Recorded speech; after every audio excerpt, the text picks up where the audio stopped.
down Imperial Highway. The big nasty lady at my side. Santa Ana winds blowing hot from the north. We were born to ride.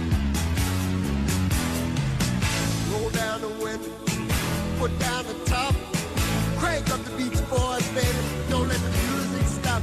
We gonna ride it till we just can't ride it no more. From the side bay to the valley, from the west side to the east side, everybody very happy, 'cause the sun is shining all the time. It's like another perfect day. I love LA. We love it. I love LA. We love it. We love it. Did you expect anything else for an opening song? Come on, did you expect anything else? You knew it was coming. Welcome to another edition of Williams on Sports. This is your host, Taheed Williams. Today is August 10th. It's early in the morning, and I'm excited. We love LA. We love it. Today's show, you know what it's going to be about. You already know. Dwight Howard will be a Laker. Finally. Finally, we can put this drama to bed. Finally. And I've been, and anybody that's been listening to my podcast for the past month and a half since I've been doing them, Dwight Howard has been the number one lightning rod for me. He's been high on my list of people I've been picking on and targeting, primarily because it was either just piss or get off the pot. You're going to Brooklyn, you're going to Houston, you're going to the Lakers. I mean, I wish something would happen. But if you listen to my last couple podcasts, I did state that he at least has been fairly consistent the last 6 weeks and has remained steadfast that going to the Lakers is a good option for him. He is willing to sign the extension, although there's word is he's not going to do it just yet. He's going to test the free agency market. But nonetheless, I've been on record to state that it's the smart fit for the Lakers. It's the best fit for the Lakers. It's the best fit for Dwight. And for all parties involved, let's just make it happen. And it's finally here. The day is here.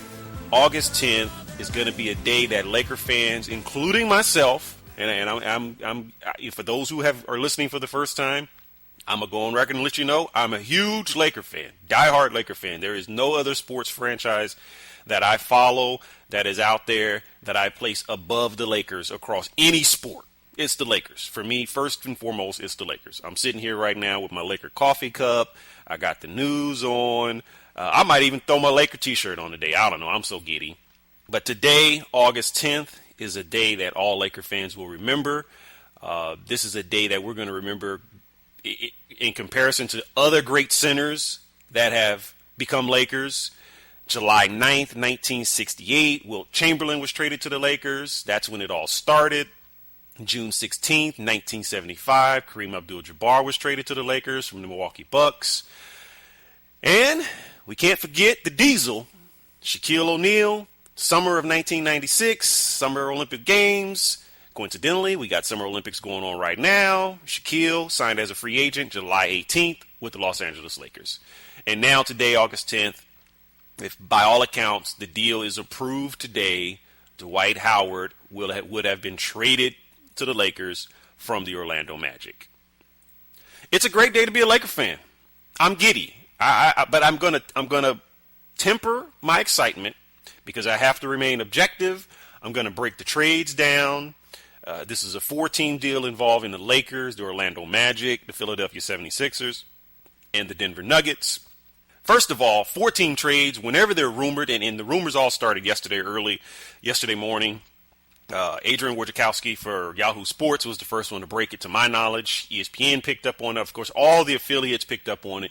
Whenever you hear 4-team trade that's in the works in the NBA, it just seems to never work. It's just too many pieces involved, too many complications associated with it to pull it off. Salary cap, ramifications and restrictions. One contract doesn't work with another. You just don't have the right pieces. So 4-team trades are typically one of those fantasy team deals that you can only pull off in a fantasy league. but you never can pull it off in the real world, and that being the NBA. But this time it was done. And of course, it would be the Lakers. It would be the Lakers who would be the team to facilitate the 4-team deal. Of course it's the Lakers. Who else would it be? It wouldn't be the Phoenix Suns. Come on. It wouldn't be the Washington Wizards. Of course it's going to be the Lakers to pull it off. Of course. So the specifics of the trade, for those who are just getting up or those who haven't been following lately, obviously Dwight Howard is going to the Lakers. Apparently, along with Dwight Howard coming from Orlando, the Lakers are going to be getting Earl Clark, swingman forward, plays the 3, plays the 4, athletic forward, and backup point guard Chris Duhon.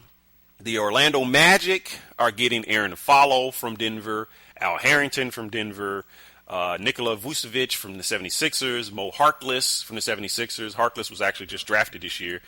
He was one and done at St. John's. And if you listen to some of the podcasts, I said about a month and a half ago, I said Mo Harkless is one of the guys who should have stayed in school. He should have stayed in school. Now, congratulations, Mo. You're going to a lottery team in Orlando. Good luck. You should have stayed in school, and you had a better chance at probably being a top 5 pick coming out next year, but that's neither here nor there. Now you're going to Orlando. Have fun. 76ers get Andrew Bynum, center with the Lakers. In addition to Andrew Bynum, the 76ers are also getting Jason Richardson from Orlando. And the Denver Nuggets, the 4th team in the trade, the Denver Nuggets are getting swingman Andre Iguodala, who's currently playing with the Olympic team, one of the best 3 guards we have in the league, lockdown defender.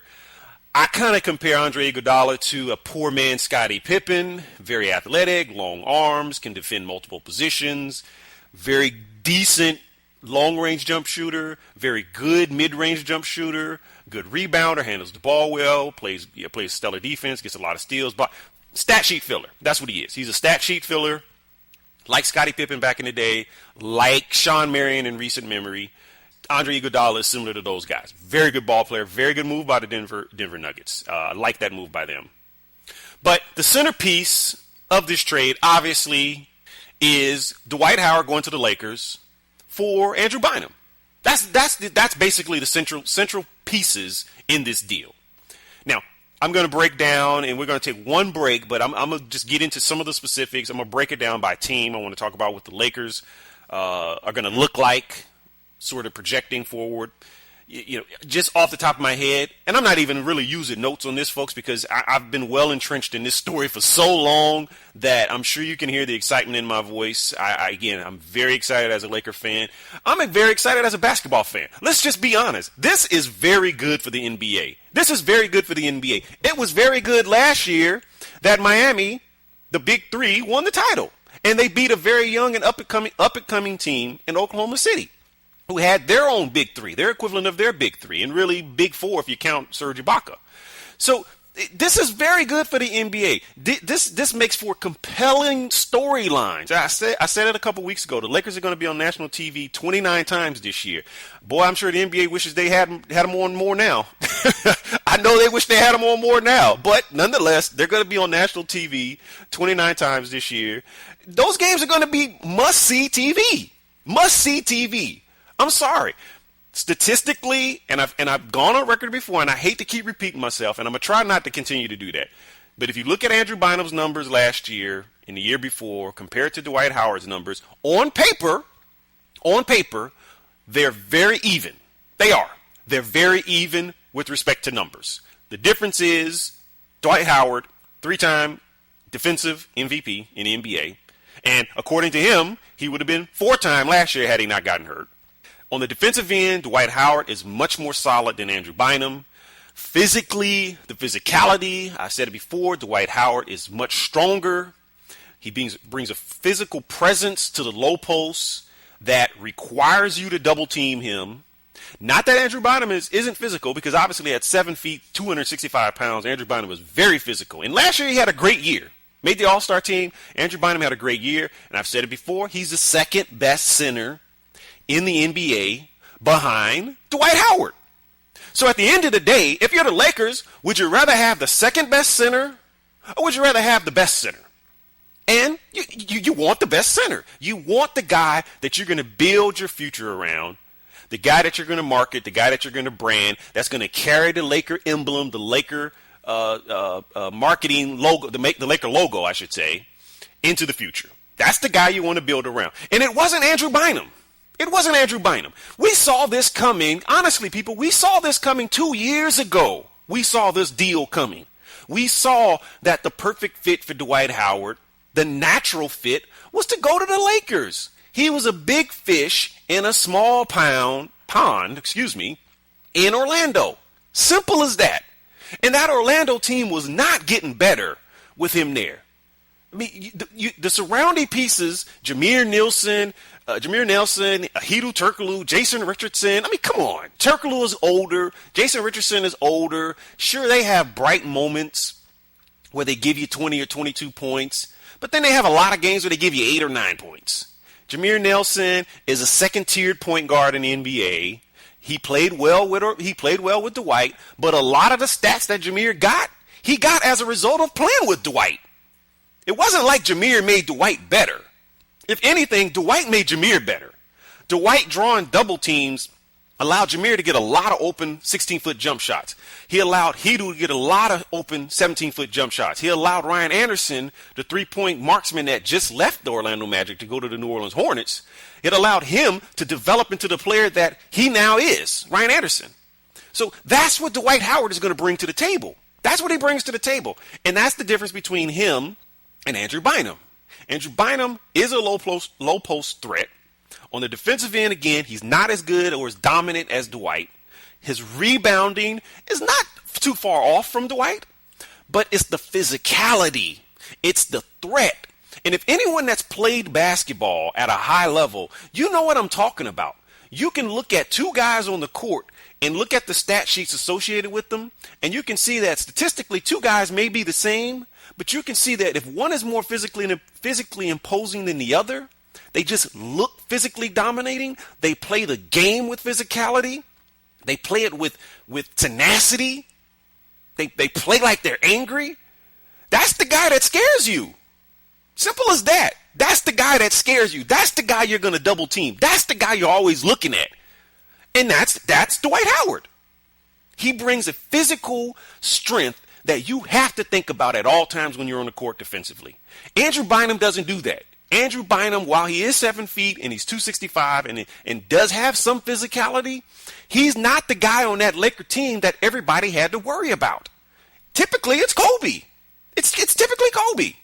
Now, again, Bynum got his points. Bynum got his numbers. Bynum started to develop a very good low post game. And I think going forward for the Philadelphia 76ers, Andrew Bynum is going to be a great fit for them. He's going to be a guy that you can build around. And honestly, Andrew Bynum got what he wanted and he got what he needed. And that was to get out of the shadow of Kobe Bryant, to get out of the shadow of the Lakers and the Laker lore. Because honestly, Andrew Bynum would have never lived up to the comparisons of Shaquille O'Neal, Kareem, and Wilt, the great centers before him. He would have never lived up to it because he just didn't have the one intangible or two intangibles or three intangibles that Dwight brings to the table.